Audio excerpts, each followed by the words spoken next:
Welcome, everyone, to a brand new show. As many of you know, I actually got my start in the industry at PlayerProfiler, and a lot of what they do is just awesome content in general. They are in many ways the kings of a podcast network. Couldn't be more happy to announce that we're beginning a 4-part series, the 33rd Team and PlayerProfiler. For episode 1, we're going to be diving into the quarterback position. Then we'll dive in next week to running backs, the following week, wide receivers, the week after that, tight ends. And then we're going to end with a big show for the good people at the end of November. You'll notice some analysts from PlayerProfiler popping into more 33rd Team podcasts these next few weeks. And conversely, some 33rd Team analysts will also be popping onto some PlayerProfiler shows.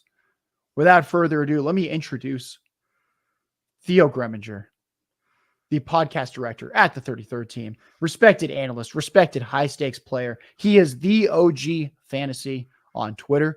And then most of you tuning in already know Ryan Reynolds at Ryan Reynolds NFL, the associate director of fantasy and betting at the 33rd Team, or as I like to call him, the more famous Ryan Reynolds. I'll be your host for this 4-part series, Josh Larky. You can find me on Twitter at JLarkyTweets. Guys, let's dive right in. We're going to be talking about rookie year quarterbacks, followed by the second year quarterbacks. And we'll end the show with a little bit of Caleb Williams talk. Let's start with Bryce Young. He was a 2-year starter at Alabama. He won the Heisman in 2021. He had nearly 4,900 passing yards that year, 47 passing touchdowns. He only threw 7 picks. He was throwing to NFL receivers like Jameson Williams, John Mechie. Both of them left for the NFL in 2022. And despite the worst supporting cast, he still averaged the same yards per pass attempt the year after his Heisman win, still threw 32 touchdowns, only 5 interceptions. If he weren't 6 foot, 195 pounds, soaking wet, he would have been a borderline generational quarterback prospect, and the Panthers traded up with the Bears to take him with the first pick in this year's draft. Ryan, let's talk about what Bryce Young has put on film through 5 starts. You know, as all three of us know and everyone watching this knows, he's struggled so far. That wasn't a big surprise for me. The Panthers' most difficult schedule stretch of the season came in their first 6 games before the Week 7 bye. I know from an offensive Rookie of the Year perspective, entering the year, my game plan was, let's leave him alone until the bye week. Let's see what happens there. Obviously, he hasn't built enough of a foundation yet to compete in that race. But, you know, he's struggled. Part of that's the Panthers' skill group is, you know, maybe the worst in the league all around. Their offensive line's been worse than we expected too. So I give him a bit of a pass to this point.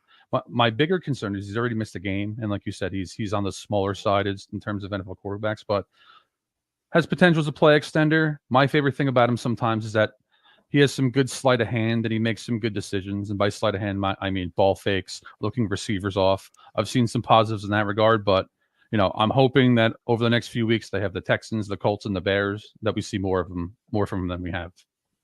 Theo, how should we be handling Bryce Young in Dynasty? And let's frame it as, has anything changed for you about him from draft day in April to what's now nearly the midpoint of the 2023 season? No, he was a guy that we were always kind of behind consensus on. We had him consistently behind CJ Stroud in our Dynasty rankings, in our rookie draft rankings. He's just somewhat limited in what he can give us as a fantasy football player. He's a smaller quarterback who lacks scrambling ability. He's had 1 game with 3 passing touchdowns, but I think it's a little bit concerning the number of picks we've seen. He's been a little bit looser with the ball than I would have anticipated. And I think that he really lacks the weapons. Adam Thielen is playing just out of his mind, but they really need to go get Bryce Young, probably before the trade deadline. They need to go get him another wide receiver and kind of see where he's at. But in terms of Dynasty, he's a hold or a buy low if somebody's looking to sell, because he's very insulated as a long-term starter. There's a lot of guys we'll talk about today where like their long-term viability is not necessarily there. Bryce Young is going to be the quarterback for Carolina for many, many years to come. And if he fails out of Carolina, somebody else is going to give him another chance, because number 1 pick quarterbacks get chance after chance after chance. Yeah, I think a great example of that is Baker Mayfield, still getting another chance. Currently the Buccaneers starting quarterback. For Dynasty rankings, our own Ian Miller has him ranked 14th. Player Profiler has him very similarly at 15th. at that point, I think we're nitpicking, but I'd say it feels like we're both trending towards maybe slightly below consensus on Bryce Young and Dynasty. Let's move on to CJ Stroud. Stroud started 2 seasons at Ohio State. He threw 44 touchdowns in 2021, then 41 touchdowns last year. He was only intercepted 6 times in each season. The efficiency numbers much better for Stroud than Young, but Stroud was throwing to a wide receiver group that included Garrett Wilson, Chris Olave, Jackson Smith and Jigba, Marvin Harrison, among others. The Texans took him at the 2nd overall, right after Bryce Young. But to Stroud's credit, there were rumors in March and April reflected in the betting markets that the Panthers had been considering Stroud at the 1st overall pick. Through 6 games, Stroud's averaging 277 pass yards a game. He's thrown 9 touchdowns, only 1 interception. His 7.8 yards per attempt is 4th at the position, despite playing with a supporting cast that definitely inspired minimal confidence to begin the season. Ryan, I've rattled off some stats, but you've watched every snap of every game since 2014. You're still alive to tell about it. Has the tape looked as good as the stats through 6 games?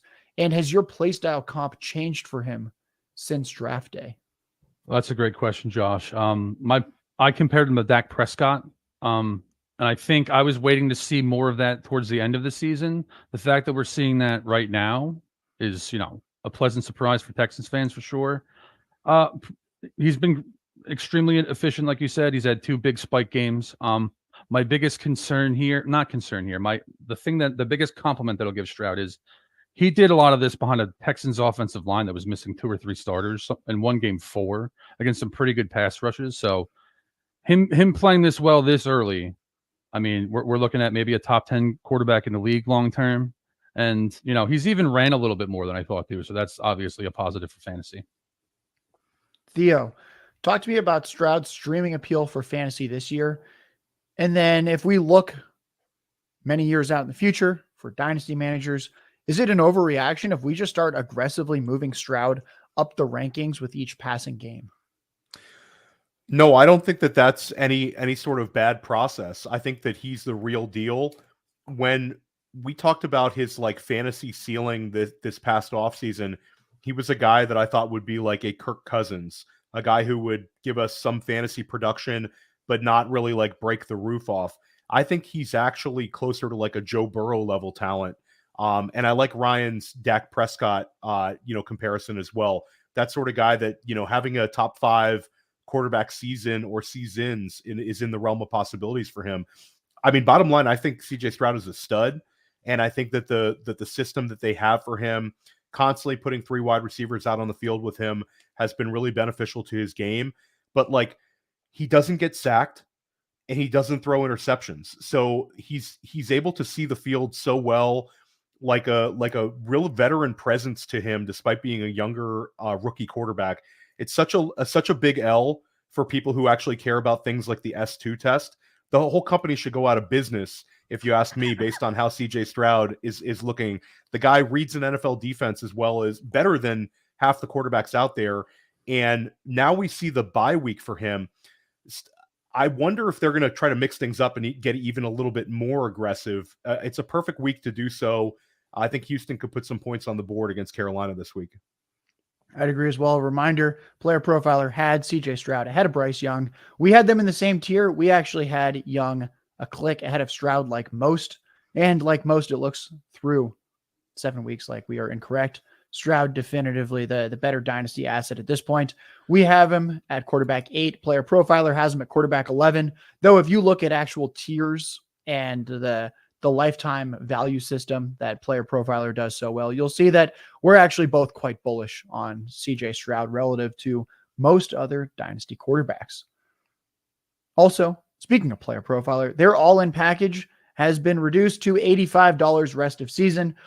So if you're suddenly going, oh, I've got some surprise dynasty contending teams that I didn't expect, I need a little more help, $85 rest of season. If that's too high and you were hoping it would be $75, well, congratulations. Promo code Theo. Theo gets you $10 off. It gets you to that $75 price point. You get their data analysis suite of tools, weekly rankings, dynasty rankings, the lifetime values for players that I mentioned that I would say is pretty pioneering in the industry. I know it's influenced a lot of the stuff that I've done since leaving Player Profiler, and you get all of their DFS tools as well. Let's talk about Anthony Richardson. Richardson, for those who didn't know, you should all know at this point, but he's the most athletic quarterback in NFL history. He's 6'4", 244 pounds. He ran a 4.43 40-yard dash. His vertical jump was over 40 inches.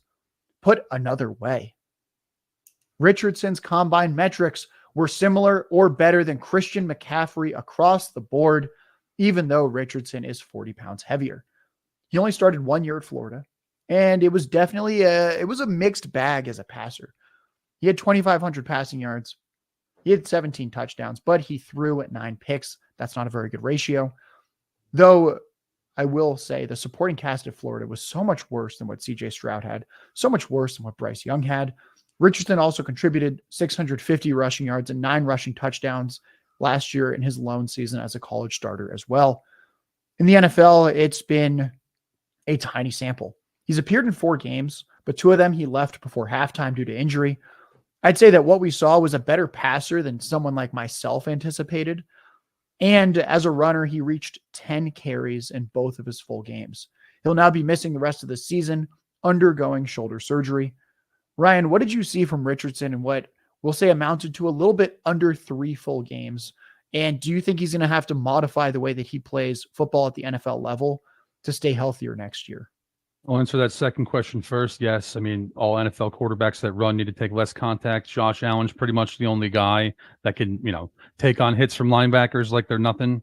Anthony Richardson, obviously, he has to slide more, especially since, he's you have Lamar Jackson, and then probably him and Jalen Hurts are the 3 best rushing quarterbacks in the league. So he definitely needs to take less contact. That said, I thought I liked him more as a passer than most did coming into the season. I thought the ceiling there was a bit similar to Cam Newton, where we're not exactly talking about Tom Brady here, but they have a dynamic athlete that can make plays downfield and be kind of at least semi-efficient in the short to intermediate game. And I think he even surpassed my expectations on that front. I think his match with Sean Steichen's great. Steichen helped develop Jalen Hurts, and I don't think there's the Colts, apart from the injury situation with Richardson, they have to be very encouraged about what they saw out of him in his first 3 games as an NFL quarterback. Guys, that's Ryan Reynolds, NFL on Twitter, the better Ryan Reynolds. Theo, how do we even begin to value Richardson in Dynasty? What we saw was so tantalizing for fantasy points, yet there's really not many good player comps out there, and now Dynasty managers are sitting on the rest of the 2023 season with a guy that's not starting for them each week. Well, I think Ryan made a great point about Shane Steichen and how he's set up for success in Indianapolis. The injuries are very concerning, but I'm kind of less concerned about a shoulder injury long term than I would have been if it was a lower body injury, like some reconstructive knee surgery. And he's only 21 years old, so he'll be 22 years old next season with a good situation around him with receivers who we think are pretty good players in Michael Pittman and Josh Downs, as well as Jonathan Taylor, now insulated with that contract. So for me, I don't want to play fantasy football in a scared way. I want to kind of swing for the fences and go for these high upside plays. And Anthony Richardson right now, if you're a productive struggle team or a rebuilding team, this is a perfect guy for you to go get. If you have a quarterback who's scoring well and has fantasy viability, this is a perfect 2-for-1 type trade to go get Anthony Richardson, because Anthony Richardson kind of changed the outlook for the teams that had him short term, where dynasty managers were not looking at some big rebuild with him. He was giving you 2 top 5 weeks kind of out the gate. And Josh, we talked about him potentially breaking the all-time scoring record set by Cam Newton in his rookie year for most fantasy points by a quarterback. That's how good he looked. So I think he can get better at the mental aspects of the game in terms of keeping himself healthy, but the physical tools are all there and the long-term support is there with Indianapolis. So I'm still bullish on Richardson, even though I hate seeing him leaving multiple games to injuries. It's just it makes you think about RG3 and situations like that in the past. It's kind of concerning, but I think we have to swing for the fences. We have to roster high upside players in Dynasty if we want a chance to win Dynasty leagues. Theo is at the OG Fantasy on Twitter. Gotta love the way that he talks about football, and few people have the track record he has with high stakes, with the analysis that he brings to the table, blending film, data, dynasty rankings. We have him quarterback 10. Player profiler, slightly more bullish, quarterback 9. Looks like overall we're both quite optimistic about his career potential. Before moving to the second-year quarterbacks, let's just very, very quickly mention the two other guys in this class that deserve a mention. One, Will Levis. He was frequently mocked as a first-round NFL draft pick. He's got the prototypical size, arm strength, overall athleticism to be an NFL quarterback. There's some questionable decision-making. He started 2 years at Kentucky. The passing efficiency in terms of yards per attempt was actually fairly strong. The issue was there's far too many interceptions littered throughout his game logs.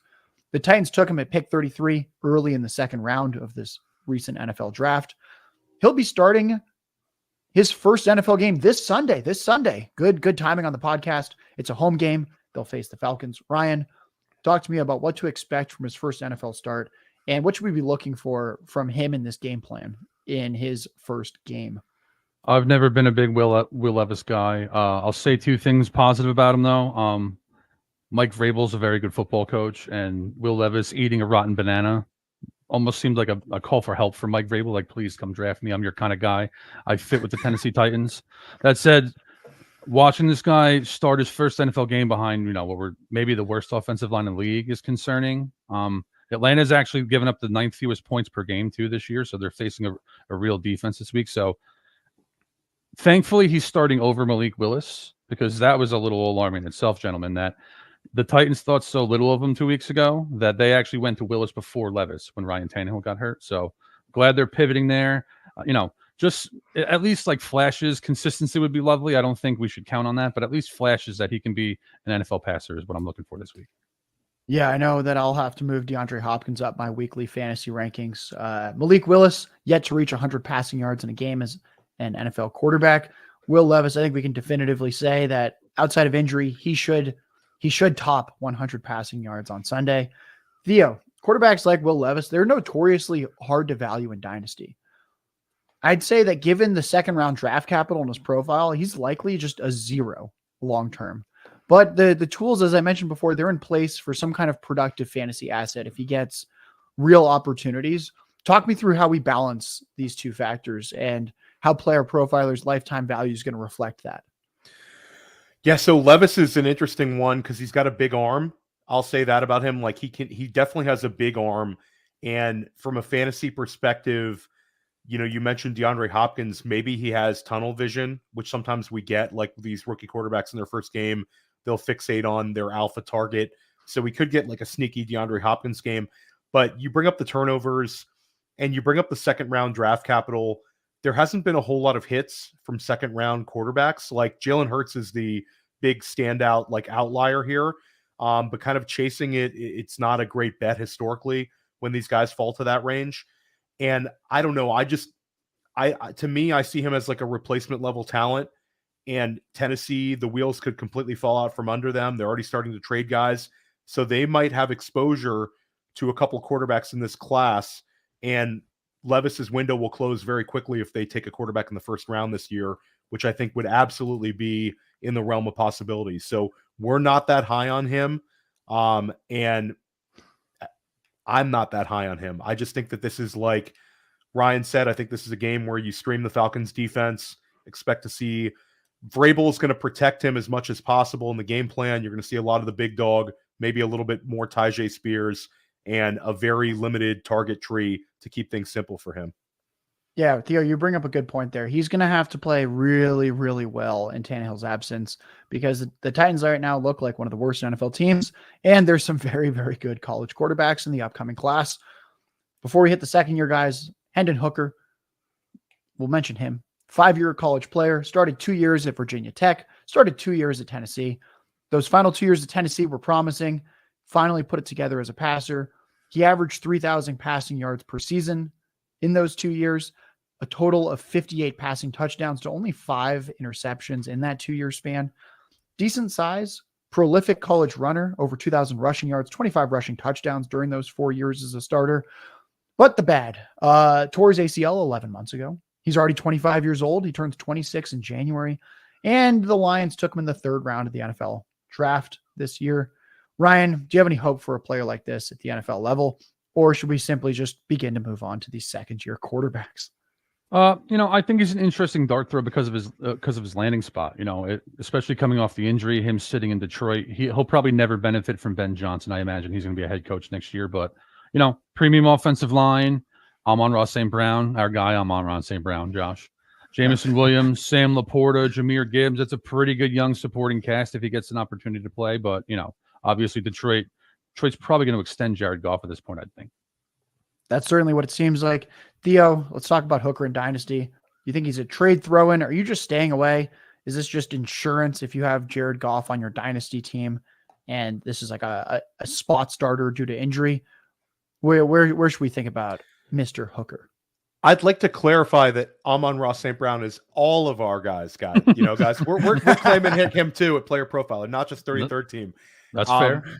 The Podfather was all over the Sun God as well this summer. So glad, like great minds think alike, guys. We're all loving the Sun God. But I think like the best thing you said, Josh, was if you're at all worried about long-term viability for Jared Goff and you want to have his potential backup next year, then I think that's the only kind of fantasy managers who really need to aggressively go and roster him. Like you said, he's an overaged prospect coming off a major surgery.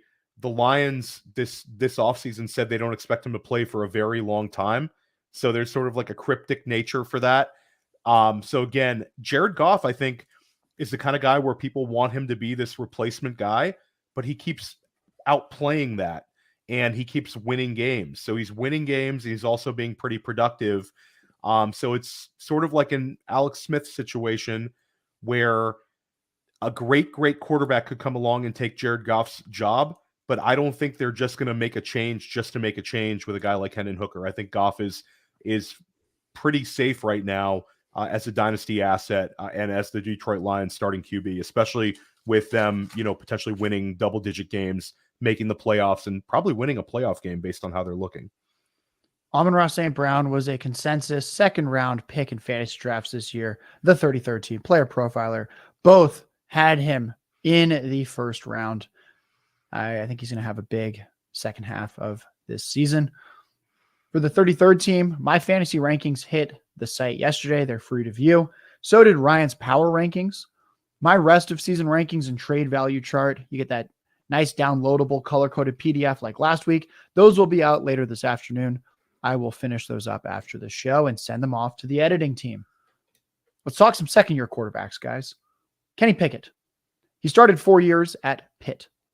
He never popped until year 5. He was older than everyone, but he threw for 4,300 yards, 42 touchdowns, only 7 picks. He's got some sneaky mobility as a runner. He had 800 rushing yards in college, 20 rushing touchdowns during his career. Steelers took him at pick 20 last year. The rookie season was rough. I'm not going to sugarcoat it. More throws to the other team than touchdowns. I believe it was 7 touchdowns, 9 interceptions. He reached 200 passing yards in just 4 of his 12 rookie year starts. This year, the supporting cast, the offensive line, were improved during the offseason, but the injury bug struck Deontay Johnson, Pat Freiermuth. Even Kenny Pickett himself had a knee injury earlier this year. Ryan, the good news. He's coming off his best game of 2023. Deontay Johnson is back. The Steelers just beat the Rams 24-17 in Week 7. What have you seen from him to this point? Are you optimistic about the rest of season outlook with him? I think when you talk about Kenny Pickett, it's important to talk about NFL quarterbacks in general. If we're being honest with ourselves, there's 10, maybe 12 guys that are guys that you want long-term. There's maybe another 10 that are viable NFL starters that, you re-sign them because the other 10 teams will take them off your hands in a heartbeat. That's why Daniel Jones got paid $40 million a year this year. So I think in that realm, can Pickett be around 20? I think he can. He played well in games late last year, played when it mattered. Like you said, this year, the Steelers actually have a pretty good young supporting cast, but they've only played 1 game together now, which was last week. So I don't have a ton of enthusiasm, but can he be, a league average starting quarterback long-term? And the Steelers are going to give him at least 4 years. They're one of those teams. They're not going to push the eject button too soon, but yeah, I think the ceiling we're talking about here is, if he's the 18th best quarterback in year 4 in the league, that'd probably be a good thing for him. Yeah, Steelers haven't had a losing season in, I believe it's about 2 decades at this point. So it's not like they're going to have a high draft pick anytime soon to replace him. That's a good point there. Theo, we all play Dynasty. How should we handle small hands Kenny Pickett? He would be the kind of guy that if I could trade up from him, maybe move him for like an older veteran or move him for somebody who maybe has less long-term viability, but a higher upside that can help me win Dynasty games, then I'm doing it. I just look at Kenny Pickett and yes, they won this past week and they've been winning a few games and they're a great organization, but we've seen now, I believe it's 19 starts for Kenny Pickett, and he's had one single game where he passed for more than 300 yards. He's had one single game where he's passed for 2 touchdowns. Like he's got one game with multiple touchdown passes. That's insane. And he's, I believe his weekly high for a finish, and I'd have to double check this one, but this year it's quarterback 15 was his weekly finish. That was his high for his career. And I don't think he topped that last year either. So Kenny Pickett has just been so limited in the fantasy production he can give us. Yes, he was a first-round draft pick, but there comes a point where this is the definition of I really want to pivot up from Kenny Pickett to a better talent. I think he kind of limits what Pittsburgh can do offensively and limits the upside of their team. When you talk about going into a playoffs against a guy like Lamar Jackson and a guy like Josh Allen and a guy like Patrick Mahomes and a guy like Joe Burrow, it's bad. It's bad news for Pittsburgh long term to have him behind center. So I just don't trust him enough. I think if you're looking to move on from him, you kind of play up the fact that he is a second-year player. He was a first-round draft pick. But at the end of the day, I just don't see the talent, and I don't see the fantasy scoring. We don't necessarily see the talent or the fantasy scoring either. We have him 26th in the Dynasty ranks. You guys have him 25. It looks like neither of our companies are particularly excited. And guys, Theo is the OG Fantasy on Twitter. Make sure you're checking out all of his work, not just on Twitter, but on PlayerProfiler.com. Let's turn to Sam Howell. I think we can view Sam Howell a little like Baker Mayfield with no draft capital. Howell had 3 productive seasons at North Carolina. He totaled more than 10,000 passing yards, 92 passing touchdowns, only 23 picks. He had a little over 1,000 rushing yards on the ground too, though more than 800 of that was in his final season when they really let him loose. Bad supporting cast. He's running for his life, and he was actually relatively effective doing it. He fell to the Commanders, though, 5th round of last year's draft. But as a starter this year, he has been the starter. Negatively, he's pacing to break the NFL record for sacks taken in a season by a quarterback by about 20. Positively, there have been some flashes. The Commanders are actually somehow still in the playoff picture to this point. Ryan, we were definitively not Sam Howell people to start the year. Have you changed your tune through these 7 weeks? Yeah, I like him more now than I did 2 months ago for sure. I've called him a cross between Baker Mayfield and Daniel Jones. One thing that I've noticed a few times now is he's actually a pretty good passer. He's, and I told you guys before we went live today, is I view him as the kind of quarterback that can get you into trouble as an organization. He's just talented enough where you can talk yourself into him long term, but I don't think you're going to win anything with him. As I said on, I think it was the waiver wire show, I think when Case Keenum won 13 games with the Vikings, I think Sam Howell has that kind of season in him where he could take a really good roster to the NFC Championship. But in terms of consistency, I don't think it's there really. Theo, job security is the big issue with Howell and Dynasty. Player Profiler is actually quite optimistic on him. Got him at quarterback 22 overall. That's higher than Kenny Pickett. That is crazy. Did you know Kenny Pickett was a first-round pick? And then you look, and we have him quarterback 23, also ahead of Kenny Pickett. Very, very interesting. What should we do in Dynasty at this point? It seems like we're all kind of bullish on him. I think with Sam Howell, just treat him like he's 10 years older than he is. And that makes your entire Dynasty process better because he's been very good for fantasy this year, especially in Superflex. This is a guy, he's got 5 top 14 finishes, weekly finishes. The other 2 games were very, very bad. but he does two things that will prevent him from being a long-term NFL quarterback. He throws a lot of interceptions. Ryan, I believe he's on pace for 17 interceptions. And he is on pace to take the most sacks in NFL history. And it's so funny. The guy, it's like he's completely blind to certain pass rushes. He doesn't pick it up. It's crazy. So I really like Sam Howell as a fantasy football player, but in terms of like an NFL organization can't look at Sam Howell and say, this is the guy that's going to take me to the promised land. Yeah. But he's very fun for us. You think about like the Jameis Winston season a couple years back, where he throws for so many touchdown passes, throws so many interceptions, and then the next year he's on someone's bench. That could be like Sam Howell. And also, Josh, he has no insulation with his draft capital. This is a day 3 guy. So the day 3 guys are already the NFL teams are already getting ready to kind of push him to the side. But for us, go get him. This is like, if you have Kenny Pickett, I'm making a Kenny Pickett for Sam Howell trade all day long, because I know that Sam Howell is going to give me more fantasy production. And a year from now, I don't know if Kenny Pickett's going to be a starting quarterback for Pittsburgh.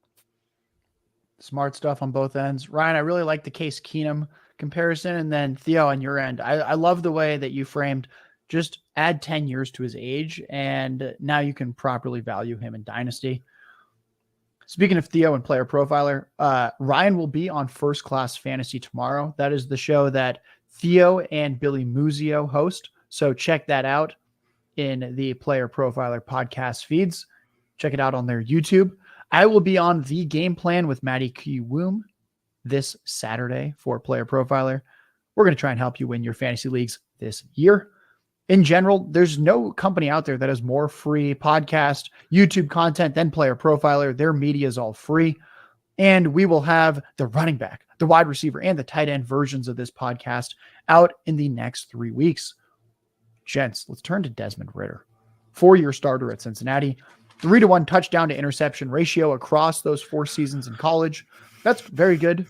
But overall, the efficiency just wasn't that great when you look at actual pass yards per attempt. He had more than 2,000 rush yards in his career. He ran a 4.5 240 at the combine. That's a similar time to Russell Wilson for context. So a very, very plus runner, but not quite super special for fantasy production. He started 4 games to close out last year. He finally unseated Marcus Mariota at the end of the year. The results were mostly not good. This year, positively, he started every game for Atlanta. Negatively, he might be holding them back at sometimes. Ryan, what have you seen from Ridder? And do you think in any way he's a long-term solution for this team? And I'll add on another element. Do you think he or Howell is more likely to start games for their team next year? And Theo, you're going to get that same question as well, since I think that's kind of a fun dichotomy. I think Howell's more interesting. And like Theo said, he's brave too. Like, while he'll take sacks, like you got to give him some credit. It's one of the reasons I like about him. He's tough. Desmond Ridder, wasn't crazy about him at all coming out. I was definitely below consensus on him. And now, gentlemen, it's 2023, and opposing defenses are basically saying to the Atlanta Falcons, we want to make Desmond Ridder beat us. That's not a good thing. That's not a positive at all. You know, he's had some productive games over the last 3 weeks, but turnovers have been a problem. This week he gets the Kevin Byard-less Titans secondary. Big upside there. Falcons offensive line has a shot to mitigate the Titans push too. So pretty good situation this week. But, you know, we talked about this in week 2 or so, Josh. If Matthew Stafford was the Falcons quarterback, they're a legitimate threat in the NFC. With Desmond Ridder, you know, if they win the division, they're going to lose in the first round, probably to the Lions. Maybe they're the team that gets fed to the Lions this year, Theo. Oh, I like that one, Ryan. That's a good one. Theo, before we talk about Ridder too much, quick hitter. Who do you think is more likely to start games next year for their respective team, Howell or Ridder? Gosh, that's a really tough one. I will go Howell. It just seems like Atlanta is going to replace Ridder this offseason. I will go with Howell. I think we're all in agreement there. Ridder has reached 19 fantasy points in 4 of his 7 games, though. We got to give him a little credit. Yeah. He's reached it in each of his past 3. At the very least, he's in the streaming conversation. It looks like we're all a little bit concerned, though, about long-term viability. We kind of all seem to view Howell as a hold or a buy. How would you treat Ridder in Dynasty, Theo? I think he's a hold because, he's probably more valuable to me than what I would get back in terms of a trade asset. Unless you find somebody who's willing to try to get younger at the position and is willing to trade me like a veteran that I'm going to get more. Like Matt Stafford's a great name. Like Matt Stafford, a lot of people look at him as kind of like a dead dynasty asset, but the production is there, and he's locked in this season. But Ritter, for what it's worth, he's a locked-in super flex starter. He's quarterback 19 on the year. He had back-to-back 300 plus passing yard performances. The passing volume's actually been better for Atlanta than it was last year, and I think Ritter has benefited from that. The turnovers killed him. This could have been a third straight 300-yard passing performance, but he had the 3 fumbles. So he's kind of shooting himself in the foot with that. And like Ryan says, he's got a chance to bounce back against Tennessee, a defense that's, people have to pass on, difficult team to run on. So it's up in the air, but Atlanta's winning kind of despite Ritter. And I think at the end of the day, they have too much talent on both sides of the ball that they're not going to make it an improvement at the position. You hear like Justin Fields that going back home to the state of Georgia, something like that would make a lot of sense. I think that this is going to be, like you alluded to, Josh, this is a quarterback class with a lot of very appealing prospects, which all that means is there's going to be a number of more quarterbacks boxed out of their current jobs and available to some of these teams just looking to pivot. Player Profiler has Desmond Ritter at quarterback 28. Last week, Ian Miller had him at quarterback 32, but he had another solid performance. He had the rushing touchdown. Ian's dynasty ranks will be updated on the site later today. We'll see if he starts to inch a little closer to Player Profiler's 28 ranking. The last guy we're going to talk about before we discuss a little Caleb Williams is Brock Purdy. How could we not? Purdy was a 4-year starter at Iowa State. He threw for some solid yardage, efficiency, decision-making, a little questionable at times. He only reached 20 passing touchdowns in one of those 4 years. He never quite reached 4,000 passing yards in any of those seasons. But I think we actually saw this on Monday night against the Vikings. He had a couple plays where you're like, oh, this guy is a little bit faster than we'd expect. He had at least 230 rushing yards in all 4 of his college seasons. As we all know at this point, it's been beaten to death. The 49ers took him, Mr. Irrelevant, the final pick in last year's draft. But with the Niners, he's been a revelation. His career quarterback rating is now 107. That's the highest ever. For context, Mahomes is at 105. Aaron Rodgers is at 103. Peyton Manning is at 97. However, I remember Jimmy Garoppolo. I am old enough to remember Jimmy Garoppolo playing 6 years with the 49ers. Garoppolo's yards per pass attempt in that Shanahan system was 8.3.